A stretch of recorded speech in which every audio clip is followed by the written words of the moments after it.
24 ঘন্টা আমাদের এই যে পূজা মণ্ডপে যেভাবে পরিদর্শন করে যায় সার্বক্ষিক যারা ওরা পরিদর্শনে থাকে, আমরা যে হিন্দু সম্প্রদায়ের মানুষ আছি আমরা একবারে অত্যন্ত খুশি। কারণ এর আগে আমরা এইরকম নিরাপত্তা পাইনি। অতি জাঁকজমকপূর্ণভাবে আমরা এই আয়োজন করতেছি।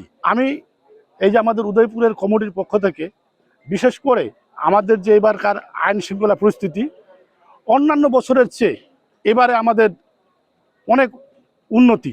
এই যে পূজা চলাকালীন সময়ে 15-20 দিন আগে দেখতেছি যে বিজিবি ভাইয়েরা ওরা রাতে অথবা দিনে ঘোরাঘুরি করে আমরা সাহস পাচ্ছি, খুবই সাহস পাচ্ছি যে আমরা পূজা ভালো মতো চলাতে পারবো। পূজা মন্দিরে বিজিবি স্যারেরা আসতেছে, মানে ওদের জন্য আমাদের অনেক সাহস, মানে পূজা আমাদের ভালোভাবেই হবে আশা করতেছি।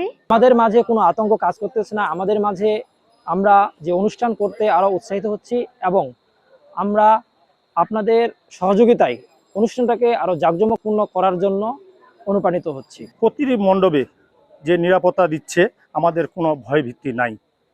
আশা করি বিজিবি ভাইরা আমাদেরকে যাহা কিছু দরকার সব কিছু সহযোগিতা করতেছে, তাদেরকে আমাদের কমিটির পক্ষ থেকে অভিনন্দন। খুব ভালোভাবে আমাদেরকে সহযোগিতা করতেছেন বিভিন্ন দিক দিয়ে। ওয়ালটন এখন দেশের সীমানা পেরিয়ে পৌঁছে গিয়েছে 50টিরও বেশি দেশে। ওয়ালটন, ঘরে ঘরে বিশ্বজুড়ে। এই ইউনিয়নের মধ্যে সবচেয়ে আমাদের এই পূজাটা একটু বড় ধরনের একটা পূজা, আর এই পূজা মণ্ডপকে নিয়ে যদি কেউ ইয়ে করে তারপরে আমরা শান্তি অনুভব করছি।